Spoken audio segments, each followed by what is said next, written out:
Hey, welcome back. In this episode, we're going to talk about the rivalry between Georges St-Pierre and Matt Hughes. And we'll talk to St-Pierre, Monte Cox, Pat Miletich, Phil Nurse, and Greg Jackson. So lots of interviews in this episode. When we did our documentary on St-Pierre for MMA True Fan, we spoke to all these people about the three fights between St-Pierre and Hughes. Something we didn't know was that this rivalry started before they even met in the UFC. It actually started at a TKO event in Canada in 2003, after St-Pierre's fight with Pete Spratt.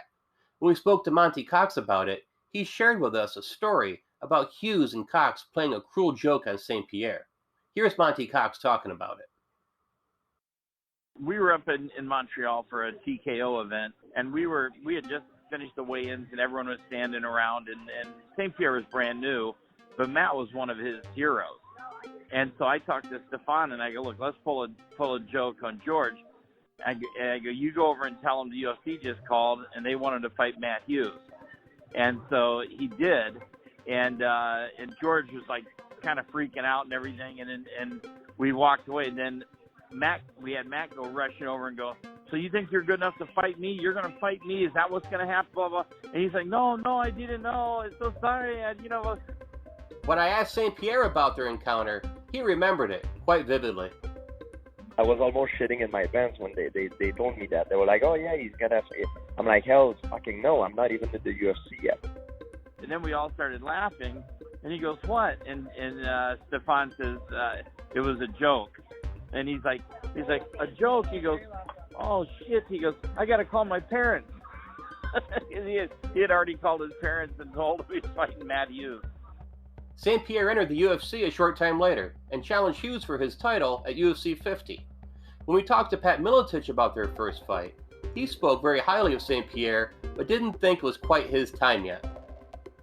I mean, we made statements publicly that we knew that George would eventually be a champion. We knew he was very good, but we let him know that he was not ready to be a champion. And so we were playing mind games right away, with him, because he was still young. And in my mind and Matt's mind, we just definitely felt that he was not quite ready, although he was very good at that point. St-Pierre reflected on this fight when I spoke with him and confirmed some of the beliefs that Miletich had going into it. If you look at the stare down, I cannot even look at him in the eyes because I look at the ceiling because I just can't believe what is going on. I went in the fight to not lose instead of going to the fight to win. I lost that fight even before it started. Prior to their second fight, St-Pierre started training with a new striking coach, Phil Nurse. He shared some tapes on Hughes' fights with Nurse to help him develop a game plan for it. After I saw it, and I felt I saw a lot of weaknesses, I started breaking it down. I was like, okay, George, this is what we need to work on. And this is the thing that impressed me, that as a coach, when you show your fighters the game plan, or you tell them we're going to work on this technique and this technique and this technique, if you teach your fighter 10 things and they come out of the competition or the fight and they've accomplished 3, it's pretty decent. It's not bad. But when I was telling George to work on things, he went back to Montreal and he would work on all of those moves. And when it did come down to the fight, he actually flew me out to, I think it was Sacramento at the time.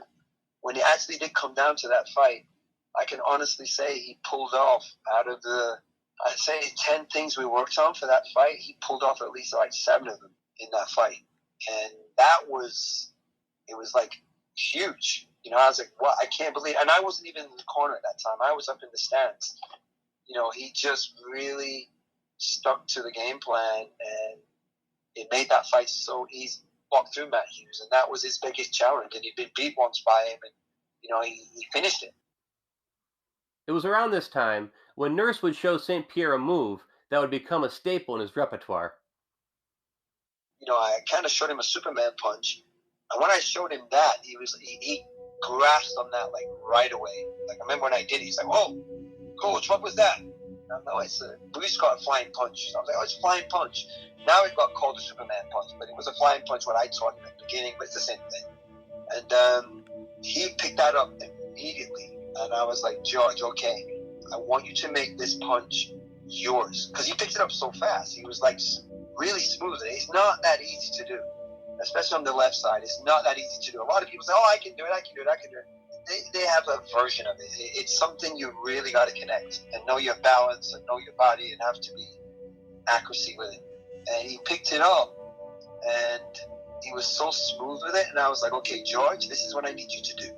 I need you to practice this from distance. I need you to practice this going sideways. I need you to practice this from a takedown. I need you to practice this going back. I need you to practice this from all different angles. No matter what angle you're in or what position you're in, I need you to just be able to throw this punch. And I know he used to go and practice it, and he had it where he could do it from anywhere. And that's why when he used to say to me in later years, he'd be like, oh, coach, they're going to know what I'm going to do. I'm like, George, no one's going to see it coming. We have so many variations to this punch. No one's going to see it coming. And to this very day, even until he retired, no one ever stopped that punch yet, because there's so many different variations to how we approach it that nobody ever sees it. Nurse shows St-Pierre another move that would become critical in this fight, and a move that St-Pierre would use again and again later on. The plan was to hit low kick, and when he went to grab it for the wrestling, whatever base it was, to go high kick. Now, in the fight, George was doing the low kicks really well, like not all the time, but just putting them in there. And Matt Hughes complained that George hit him in the groin. And the referee stopped and gave George a warning. And for me, up until that point, everything was going perfect. And I was like I said, I wasn't in the corner, so I couldn't shout anything, not to be heard.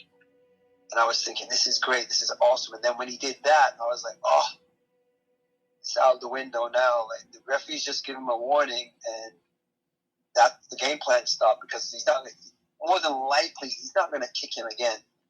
Referee's just warned him about doing it.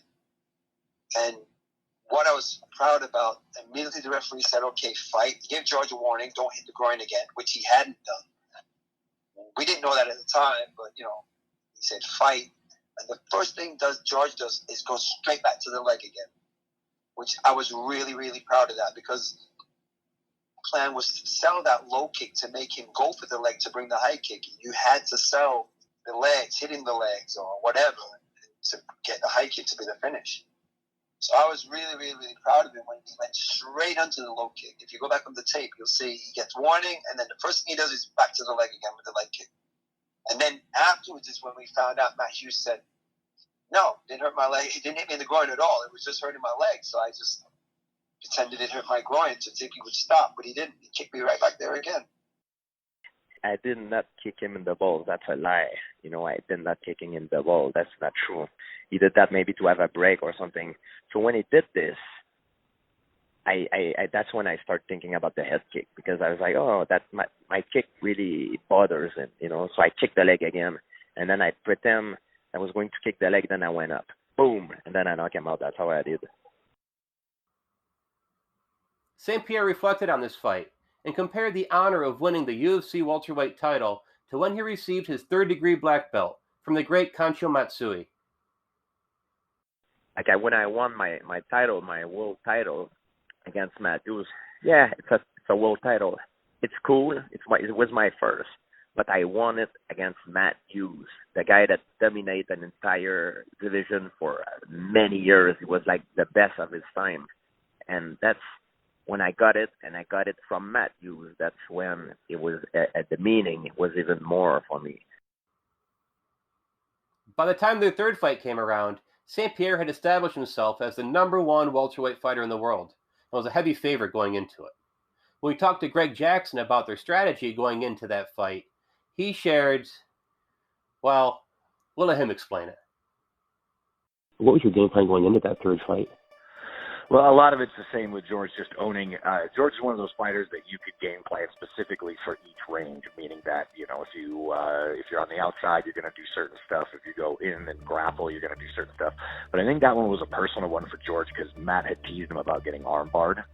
And so I know that George, sometimes fighters get something in their head. He really wanted to armbar Matt back, right? because George has a lot of pride. He's a very humble guy, but as you have to, as a champion, he has a lot of pride as well. So when Matt was teasing him about him, I think that hit home. And so the third time I think he wanted to put a stamp on it and make sure, like, oh, this is how I armbar you. And so I think that the game for me was getting there, but once you got there, George was going to do it no matter. You could tell George, don't touch him, and he was still going to take him down and armbar him. You know what I mean? So that wasn't not the game plan, but I kind of had a feeling that's where it was going to go. The rivalry between Georges St-Pierre and Matt Hughes was one of the greatest in mixed martial arts. We got 3 great fights with 3 great finishes by 2 of the best welterweights of all time. On top of that, there was some personal animosity there to make it even better. That's all for today. If you'd like to hear the entire documentary on Georges St-Pierre, you can find it now on Apple Podcasts, YouTube, or any major podcast app. You can find other documentaries and videos just like this there as well. You can find us on Twitter, Facebook, and Instagram at MMA TrueFan. I hope you enjoyed the video, hope you enjoyed the documentaries, and we'll see you next time. Thanks again.